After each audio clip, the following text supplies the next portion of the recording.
Okay, another Edexcel, paper 4, Religious Studies Buddhism uh, video. This is looking at Acts of the Buddha 7, his victory over Mara. This is really quite an important uh, bit of the story, and a lot of Buddhist imagery is used on this. This victory over Mara has a lot of visual representation in Buddhism, a lot of iconography around this. So it means a lot to Buddhists.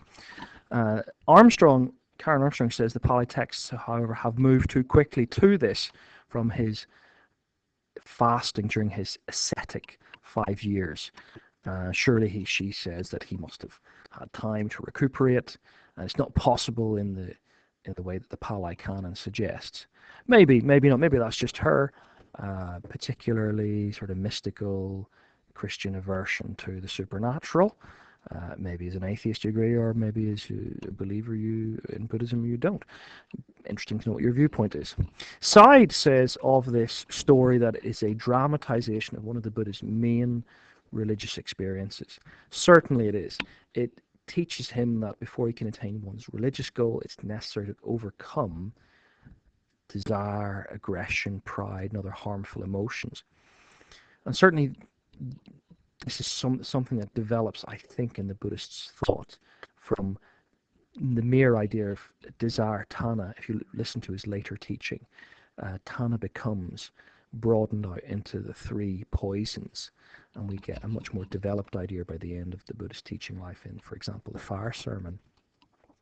Harvey goes into some detail here. He outlines this sequence of temptations, which later texts uh, put in at this juncture. It refers, he says, to a Satan-like figure known as Mara, a deity who has won his place by previous good works, but who uses his power to entrap people in sensual desire and attachment, so as to stay within his realm of influence. Uh, that's quoting Ling. Interestingly, is the debate on the nature of Mara. Um, Pre-Buddhism, obviously Hinduism and Brahmanism would have believed in both the demons and the devils and the heavenly realm and worshipped various gods. That would have been a strong influence, and it remained a strong influence from early Buddhism. Theravada Buddhism came to at least initially try and refute belief in the heavenly realm or the demons, but it's there in the Pali texts, lots of it. Um, and later Mahayana Buddhism all this sort of stuff will re-emerge very strongly in Mahayana Buddhism, belief in the heavens and Bodhivistas in the heavens and so on. Kush says about the temptations of Mara that the myth relates that he was tempted by the Mara, and she says it's a Buddhist personification of change and death. So Kush takes the view that it's less real and more an aspect of change and death, a projection of the mind. Often called the evil will not to go through with this effort. The temptation presents his fears and doubts and desires to return to worldly pleasures. However, the Bodhisattva had gained enough merit and self-control to conquer these temptations. So again, Tana, or desire, is second noble truth. But as you begin to look into it, the Buddha begins to see how this, in his later teaching, desire is the opposite of raga, or greed or lust. And greed or lust is the opposite of aversion, arata, or hatred. You can see how those two work together. And in the later teaching on the three poisons, this two sides of the coin thing develops. Is it there in the earliest Buddhist teaching? I'm not sure it is. Kush says Mara, in desperation, is said to have tried to dispute the Bodhisattva's right to a piece of the earth he was sitting on, but the Bodhisattva touched the earth and called on the earth goddess to testify to his right to sit there. Mara fled, defeated, and the Bodhisattva went into a deep meditative state. Again, here's her Mahayana, perhaps Buddhism that enjoys the idea of the heavenly Bodhivistas and so on, this earthly, this heavenly goddess, but a goddess of the earth, funny enough. Harvey says this conquest is commemorated as a victory over evil by countless images and paintings.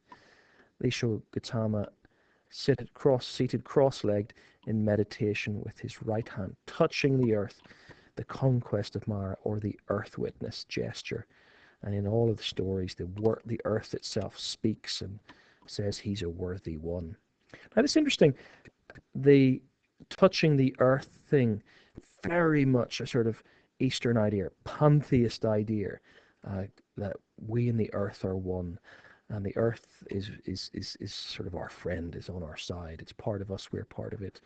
Earth is just another word for the universe and everything. This raises a really interesting issue, the idea of the Buddha as a sort of eco-warrior, a tree hugger. Or is it just this reflects basic pantheist teaching? In the Pali Canon, the Tipitaka, Tibetan Buddhist scripture, it states the number of times, all the different trees the Buddhist was under. He was born under a tree which bent over to help him. His first experience of a jhana or meditative state was under a tree. He achieved enlightenment under the Bodhi tree. His first sermon was given under a tree in the deer park. And he died lying between two trees. What's the significance of these connected motifs in the Buddha's life? Well, at the very least, it's a teaching thing that teaches Buddhists that karmic action purity is linked throughout our lives, and perhaps from previous lives. But the question remains as to the significance and historicity of these events, and you'll have to think about this for yourself.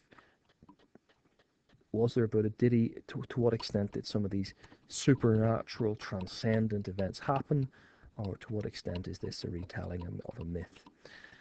Another question is of this bit of the story is the question of Mara. Is Mara real?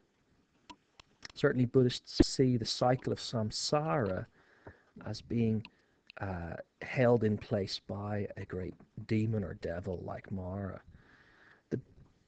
Generally, Theravada Buddhists don't like to talk about God, devils, or demons.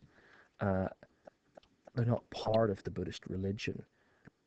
At least the official one, as Buddhism spread through the southern countries, it became syncretistic, and often belief in gods remained, despite the Theravada sniffiness about that. So some Buddhists, Mahayana Buddhists, will see this as a real, literal event, a devil-like creatures who really will come and tempt us as well as tempting the Buddha away from enlightenment. Theravada Buddhists emphasize this is only a symbolic event. Mara is a projection of our inner human nature, our condition, our weaknesses that give in to temptation. Think back to the Tibetan Wheel of Life, and you see the view of Tibetan Buddhism, the great demon that keeps it all in place. The Buddha had to resist, in any case, Mara in order to become the Buddha, whether it's a literal or a symbolic event. Okay, stay tuned for another video.